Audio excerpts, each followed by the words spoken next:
So today's topic is to score split or not to score split. That is the question. This is something that probably would be very interesting to people who are interested in competitive shmupping. If you're not into competitive shmupping, I have no idea how interesting this topic will be to you. I guess we'll find out. So, what is score splitting? What am I even talking about? Well, basically, I'm working on putting this new leaderboard together, right? And this has been a source of a lot of conversation, controversy, work, cooperation. It's a big deal. And the thing that's a big deal about this is now that we are sort of taking a lot of the previous rule sets that were established by the Japanese and we are adapting them now and changing them and sort of fitting them into the Western model. And the big aspect of this is going to be score splitting and how score splitting works, because done incorrectly, you get TG score splitting, which I think is awful. And done incorrectly the other way, you get JHA score splitting, which I don't think is awful, but I think is very limited. We want to find that nice middle ground. So let's begin by talking about what we want to avoid, and then I'll go on to talk about what we want to accomplish. So what do we want to avoid? Well, let's look at the TG model of score splitting. That's something we definitely want to avoid. So score splitting is when you divide up scores for the same game based on different parameters, right? A good example of this, a classic example of this would be something like the Death Smiles port for the Steam and the Death Smiles arcade release.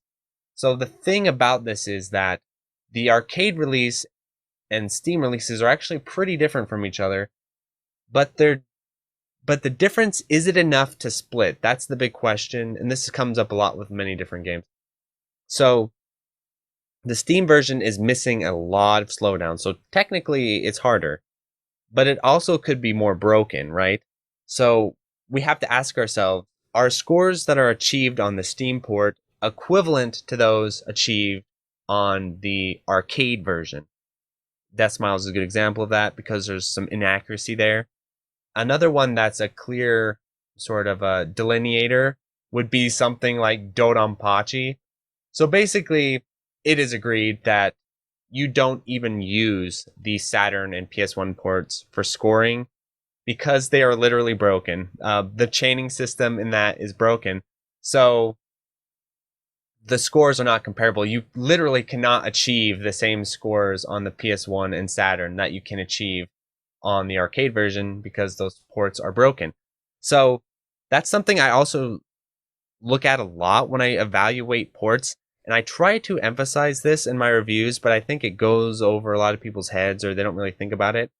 I remember this was another issue with the Mushihime-sama port on PS2, where I mentioned in my Steam review for Mushi that the Steam version is way better, the 360 versions are way better, and the PS2 version is pretty much garbage. And a lot of people pushed against that pretty strongly because they felt the PS2 version was good enough for its time. The problem with that PS2 version is that the slowdown rates in it are incorrect, and I believe are a little too generous, actually. So the game is easier on the PS2 than it is on the arcade release and the other releases. And so that creates a huge issue when it comes to handling the scores, right?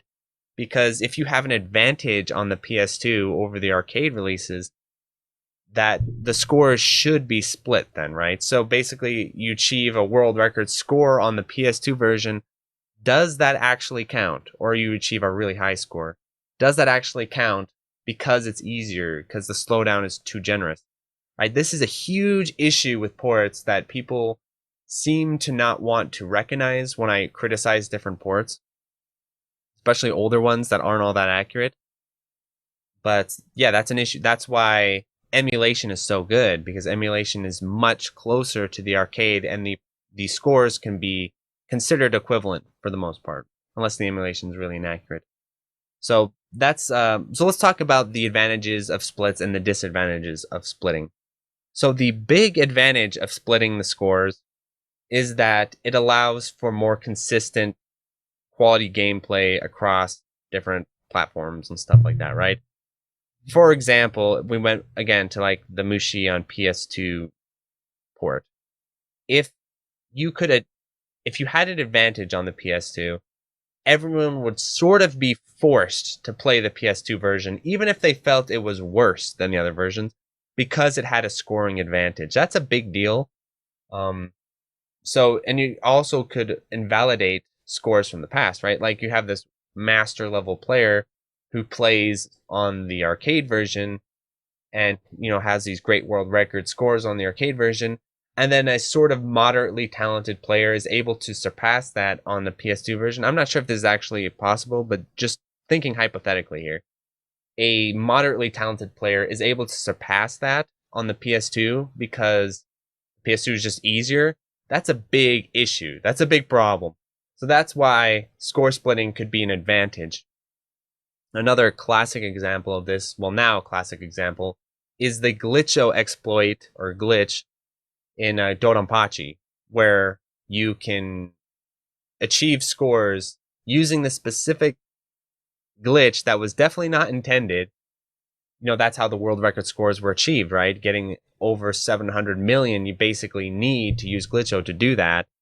And so the question, this is why the Japanese players hid this glitch for so long, and it led to a lot of unfairness because it was literally impossible to beat their scores without the glitch because the categories were not split. But had the Japanese had a score split category, glitcho would not have been an issue because that 800 million score, whatever it is, 850 million score or whatever you achieve using glitcho can now go to its own category, and the 750 million score you achieve without it, which is an insane run, potentially even a more highly skilled run than the glitcho run, can now still be a world record, but in its own scoring category. You can see how big of a deal this is and how it can greatly affect the metagame. Also think about this with speedrunning, right? Imagine if speedrunning would cease to exist without category score splitting, right? Because what would happen would be that you'd find that stupid warp to the end glitch in Pokemon or in Zelda or in Mario, 0 star, and then the world record's just all 0 star and the game's dead, right? So the way speedrunning has combated this is by creating scoring categories, or I guess speedrun categories, right, that split and have different criteria, right? You can't do these certain exploits in 16 star that you can do in 0 star. You know how that works, right? Or maybe you can do the same exploits, but the requirement is you must have 16 stars. So even if you use those exploits and get 15 stars and you're faster, you have to have 16 stars to be in this category. That's what we can do with score splitting. And that's what can save certain games. Like from what I understand, JHA doesn't even officially recognize Battle Garega because it has some kind of infinite in it, some kind of infinite pattern that breaks the scoring. And since JHA does not use video evidence in their scores, they basically just have to ban the game outright because you can never truly know if the player used the exploit or not. But with our new leaderboards where we have video evidence required, you can look and see, okay, did you use the exploit or didn't you? This adds a lot more flexibility and freedom to how we split scores, how we make different scoring categories and stuff. It's a big deal. It doesn't seem like it, but it's actually a really big deal. So those are the advantages of score splitting, where basically you can really refine and open up the game, give the game much more flexibility as far as how people can play it, allow people to play it in ways that's not really intended to be played, right? Like you could, for instance, you could create a score split in Dodonpachi where you didn't collect bees or something like that. Um, Unfortunately, my runs would not fall into that category anyway because I do collect some bees, right? So I'm a man without a country there. But theoretically, you could create a scoring category in Dodonpachi where you never collect any bees, and if you collect a bee, you're out of the category, which I think would be pretty interesting. Like you could uncover it, you just couldn't pick it up, I guess. It could be a pretty interesting way to play the game. The problem, this will lead to, I'll talk about the problems. This would be a perfect example when it comes to problems. I'm trying to think of the other advantages of score splitting. You can also just refine by platform again. Like, I haven't really seen a example of this, But let's say there was some sort of example where the arcade version and the console version were significantly different, but they were both interesting in their own ways, right? I haven't seen an example of this, but let's just say theoretically the Dodonpachi port on PS1 is actually really fun to play because it's so broken, and this isn't true, but I'm saying theoretically, because it's so broken and you can do like scoring strats in it that you can't do in the arcade version. And it's like this completely different game, but they're still the same game technically. This could be another great example of, okay, now let's score split so that scores you achieve on PS1 are distinctive than scores you achieve. But let's talk about the disadvantages of score splitting, because there are disadvantages to doing this, and especially in shmups. I think in speedrunning, this is becoming less and less of a problem with popularity. But when you're not all that popular and shmups are not that popular, score splitting becomes a big issue, because basically you are isolating scores and you're removing competition. And so this is actually a really interesting discussion around Dodonpachi that I had with Prometheus, where Prometheus felt that we should not score split any of the ships because he felt most of the ships had similar scoring potentials. And so basically, he considered he had the Western record with his AL, but when Bananamatic got 600 mil with CL, for him, he considered that the Western record now, because even though it was a different ship type, he felt that because the ship types had similar scoring potential and because the player base was so small, it would be better to combine the scores together. And you actually do see this on the farm where you'll have like separate ship leaderboards, but then you'll have a combined one. I know Plasma is definitely against that, and I feel for the most part I'm against that as well, but with certain exceptions, and I'll talk about exceptions. But there's a huge disadvantage of score splitting is that you isolate out your players and you remove competition. For example, Blakisto, I talk a lot about Dodonpachi because I play it, right?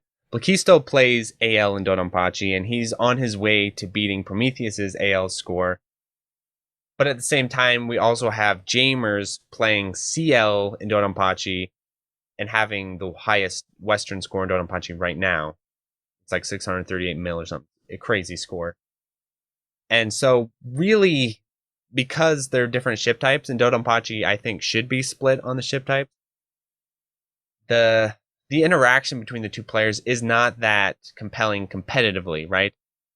Unless you do the Prometheus thing where you think of them as equivalent enough to be comparable competitively. And so I kind of do and don't support. Like I sort of think that way, but I don't put it down. I wouldn't actually want to combine the scores on the leaderboards, but mentally I do kind of think of them as equivalent enough to where if I beat Jamer's score with like a CS, I'll play CL in the future, so this won't be that much of an issue. But if I ever beat Jamer's score with like a CS or something like that, I would sort of consider that beating him, even though we're not playing the same ship type. But some players don't think that way. I think and it depends on the game. I think a game that I definitely don't think should be separated for score is Danmaku Limited 3.